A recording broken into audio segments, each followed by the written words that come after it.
So the cheapest airfares are available on a Tuesday. If you're a hotelier, the most important thing you can do is get heads on beds. I've been in the travel industry for 30 years, and these are the things I used to hear when I first got into the business. They're myths. They endure all these years later. I actually was doing a Google search earlier about myths in the hotel industry and in the airline industry, and people still think there's a day of week where you can get the cheapest airfare. Where does that come from? Well, actually, I am old enough to know I know where that one came from. It used to be in the old days that Tuesday was the day you would do a massive file upload of all of your rates. And so the availability of those cheap rates was best on the day you did that upload. Today, you have very sophisticated rate management tools that are dynamically and perpetually updating rates. And yet that sort of thing persists. And the heads and beds, well, it was much simpler when there was usually just a single room rate. So the most important thing was occupancy. But now with sophisticated rate management and dynamic pricing, you actually don't have this notion that an additional guest in the hotel is better for your business than actually managing your rates. So let's go ahead and go to the next slide and talk about what are myths and why are they important to challenge?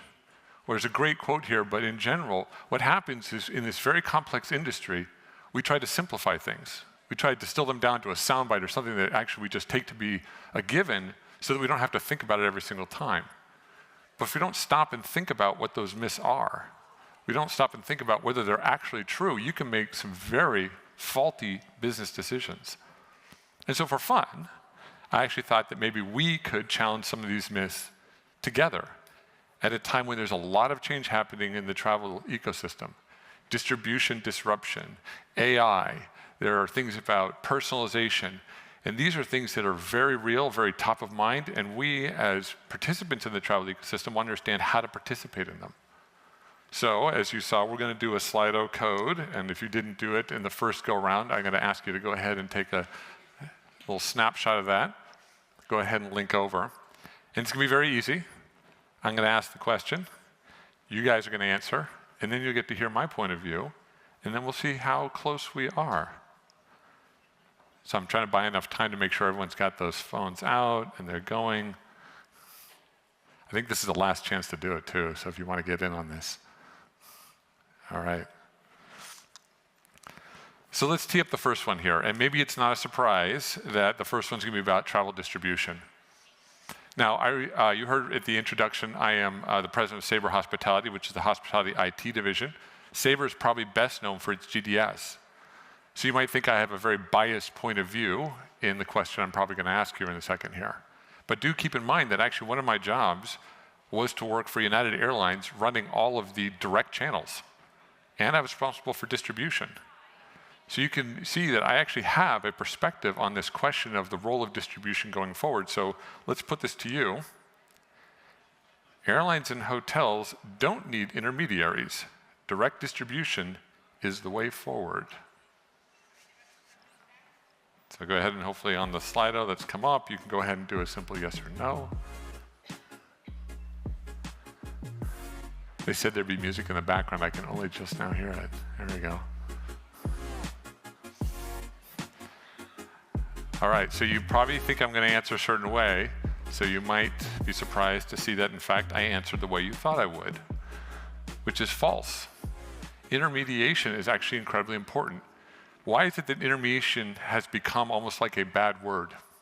Let me give you an example of how you use and like intermediation every single week, if not day. When you shop for food, you probably go to a market. That market is an intermediary. They're collecting a lot of assets and putting it on display so that you can make the best possible choice for what it is that you want to buy for food to make meals. Oh, good. We had a lot of false too. You guys are experts. You know the industry. The importance of an intermediary can't be overstated. What the intermediary does is they bring, let's see if I can click to the next slide. They take all of these complex things that are happening in a marketplace and they bring them to a location where you can make a decision as to what's best going forward. And what's happening in travel is many times larger than what happens in a grocery store or a market. There's actually more change and disruption happening that's creating more rate types, more participants, more offers. In a situation where you have complexity, what you're trying to do is figure out how you can actually bring simplicity. And the role of an intermediary is to do exactly that. So yes, it's absolutely true that hotels and airlines want to create direct channels, and when that's the appropriate time, you can leverage those direct channels.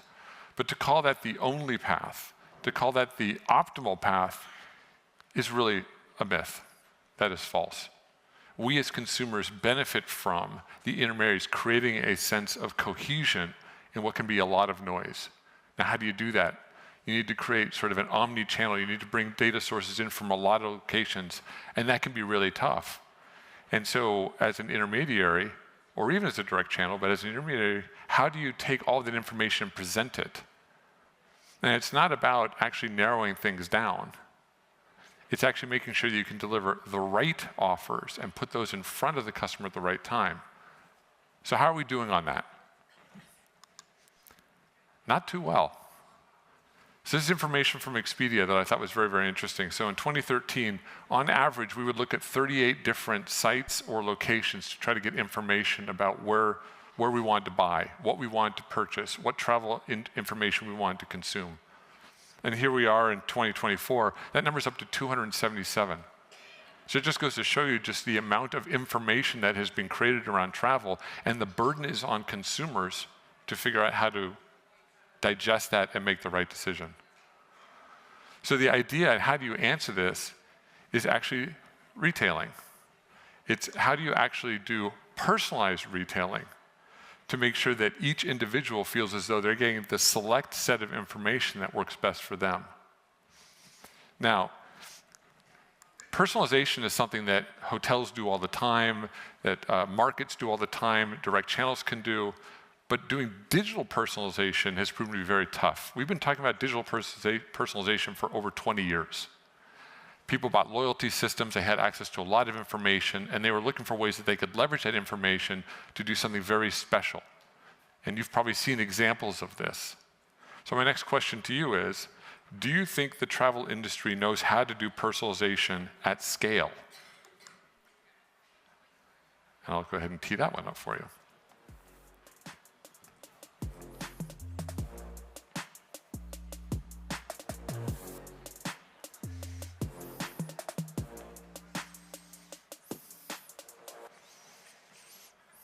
Okay, so the travel industry doesn't know how to do personalization at scale, and it's 50-50. It's very interesting. So I've been actually part of a lot of endeavors to create personalization for hotel companies and for airlines. And if you know how personalization has been done historically, and I won't even take a separate poll of how many of you do personalization work, but there's something called segmentation analysis. I don't know from head nods if people sort of know what segmentation analysis is, but the idea is, can I identify a cohort of people that you look like? So when I recognize you as looking like this group of people, I can present something to you that's a little bit better than if I didn't know you at all. And that's been the state of the art for basically 20 years. And I used to do a lecture for a university in the United States, and I used to talk about the fact that there was two things I thought I would never see. I never thought I'd see a marketing attribution model that actually works, and I never thought I'd actually see true one-to-one personalization. Well, what's happening now is we're moving away from this idea of segmentation, and we are finally at the point where we can truly do individual recognition and bring an offer or a set of options out of that big mass of paper clips you saw and deliver one to you that's exactly right. Now, we're at the front end of this, because in fact, other industries are still struggling with this too. I assume many of you have Netflix or use Amazon, and they have recommendations. How good are those recommendations? These are digital natives, and they're trying to do personalization for you. It's better. Is it good? When Amazon recommends you've bought this before, you should try this. I would love to, this one I will do. How many people have actually purchased something off of that recommended list based on what you bought on Amazon before? I'm seeing 3 out of, okay, maybe let's call it 10 or 15 out of 200. Personalization has a long way to go, so how do we get there? Well, the brilliance of what's happening right now is that AI is coming around at exactly the right time. We've been collecting data in the travel industry about our loyalty members or our consumers or about people who use our services for 20 years. The ability to turn that into action has finally been unlocked. And you can see this today in AI. AI actually can take information and understand it, and now it can actually apply nuance, it can apply subtlety, it can apply things that are unique in the moment. Just because I look like a cohort of thousands of other people doesn't mean I am those thousands of other people. And what AI can do is allows you to actually really fine-tune that and start to put forward something that's very personalized. Now, I assume many of you have used chatbots before. That's a very real example of true personalization of responses based on you and the way that you talk, the way that you think, and the nuances of what you're looking at. So that leads us to the third question. If AI is really going to be this big unlock to do personalized retailing, and that's the only way to deliver complex information to a consumer, is it true that travel companies that fail to adopt AI will lose their competitive advantage within 3 years?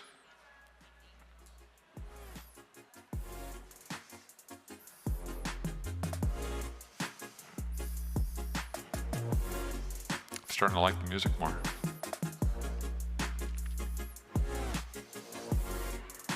Okay. Let's see what you all said. We say true, you say true. 70-30 though. So the trick in that question was the time frame. So I think it might be interesting to look at this. And some of you may have seen slides like this before. And this is how long it takes new technology to become a sort of a mass consumption technology in the marketplace. And if you go back to the early days of electricity, telephone, telephone took 35 years for that to become sort of a broadly consumed or broadly used technology. And then you look at the smartphone back in 2005, it's 5 years. Now, I'll give you a little bit of information you may not know. So ChatGPT first went into a preview mode in November of 2022. By January of 2023, 100 million people were using ChatGPT. This is moving at a rate I have never seen before. I've been in travel and tech for my whole career. This is like nothing else. With the shift to mobile, at least we had a moment to breathe and figure out how we wanted to pivot our applications. I was at United at the time, and create those for the marketplace. This is moving so fast, we don't have that time to breathe. Now, what's nice about AI is that you can actually start to create those really relevant use cases. But what's even better is the accessibility of the tools that AI provides. It no longer takes a large corporation to tap into really sophisticated level technology.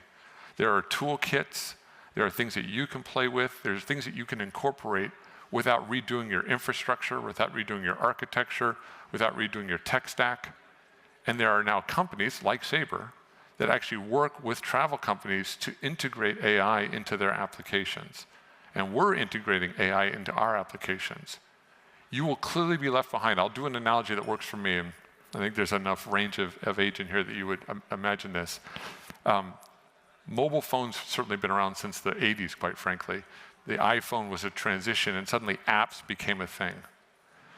People were actually fairly slow to move their websites into a mobile format, and specifically an app. But now, could you imagine doing business with a company that doesn't have an app or doesn't have a mobile presence that is strong and powerful? That's the expectation consumers are going to have when engaging with you and your brands or your services. Are you AI enabled? Are you driving a better experience for me as a consumer because you are leveraging AI to power what you do? And the ones that have versus the ones that don't, it'll be very, very clear. And the bias will be as it was with mobile. The winners will be the ones that are mobile first and mobile centric. And now it'll be the ones who are AI first and AI centric. It is very real, and it's going to happen very, very fast. So 1.8 trillion of projected value for the global marketplace. That's what we think that's going to be. I think that number's too low. Now, we can all get back together in 2031, and we can look at that number, but I'm betting you it's much larger than 1.8 trillion. That's how big this is. But There is a downside with AI, and you may be aware of it. It's very power intensive. It requires a lot of energy. And obviously a very important theme in the world today is sustainability. So here's AI, it's going to be 165% bigger increase in data center power demand by 2030. I think that's probably understated as well. There's improvements in more efficiency in AI all the time, but it is power hungry. It requires massive compute. So my question to you is, travelers say they want sustainability, but they won't pay more for it.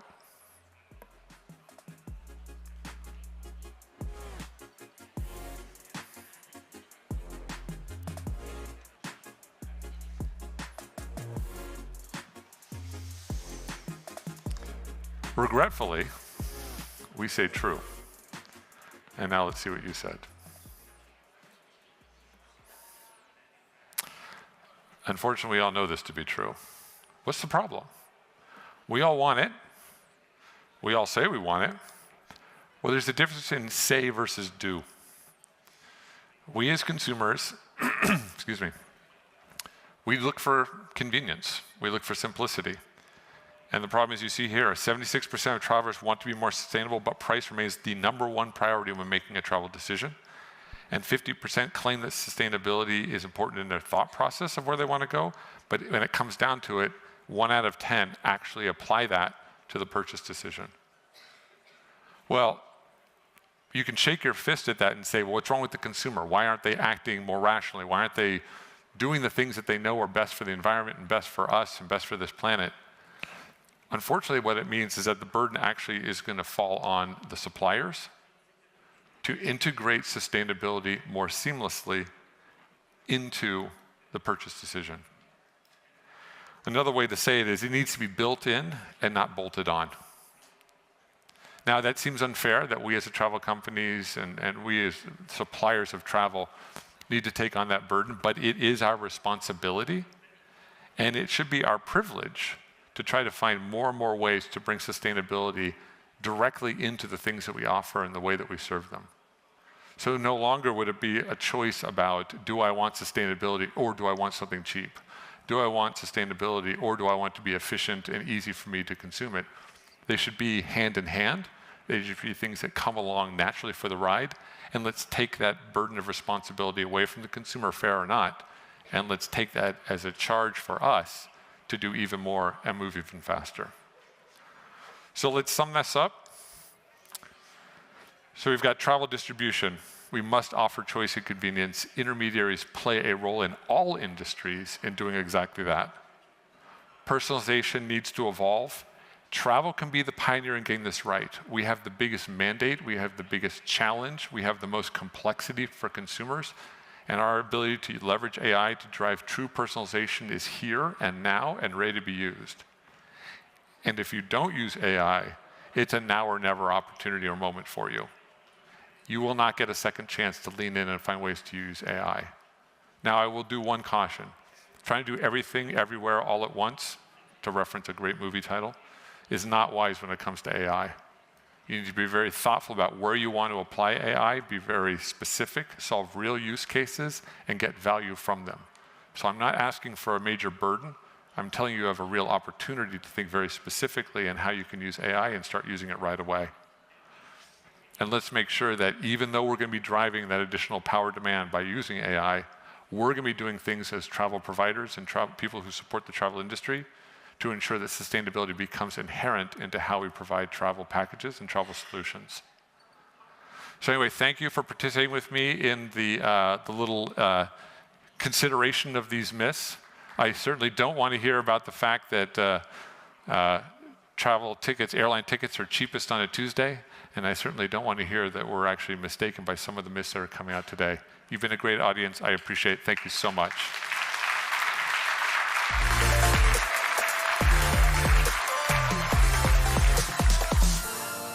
Thank you so much, Scott. Thank that was you. impressive. I love the format. How did you like it? Isn't that great to be as engaged? Warm applause again, because this is really outstanding. I feel we have some copycats next year. No, but I have a question for you, because I love this, and this is what really drives everyone in daily business, right? How to separate between what is nice to know, what we have to know, what we do need to do, what we could do. So what are you personally most excited about in terms of technology trends? Well, I alluded to it a little bit earlier, which is I've been in this industry for a long time, and I've been in the intersection of technology and travel for the whole time. And this idea of truly giving personalized experiences. I mean, think about how travel is such an emotional purchase. It's not looking at facts and figures on a spec sheet. This is about doing something that really is meaningful. And we don't have the luxury to take lots of personal travel, so to get it right is really important. Travel has an opportunity to do that like never before. I am so excited to see how we are going to be pioneers in this space of delivering curated, personalized experiences at scale. It's a game changer. Right. Well, I'm personally super excited about this, and there's so much opportunity. And then my last question, what is your next travel destination? Where are you heading to next? Well, my next travel destination is back home to Chicago, which is not a great time to go to Chicago. It's very, very cold. It's very cold? Oh, okay. It's even colder than here, I can tell you that. But I do have a trip coming up to Dubai in about a month. I haven't been to Dubai before, so I'm looking forward to that. Yeah, that sounds amazing. Well, I wish you the best time in Dubai, and thank you so much for having been here with us. Everyone, Scott Wilson from Sabre Corporation, a warm applause. Thank you.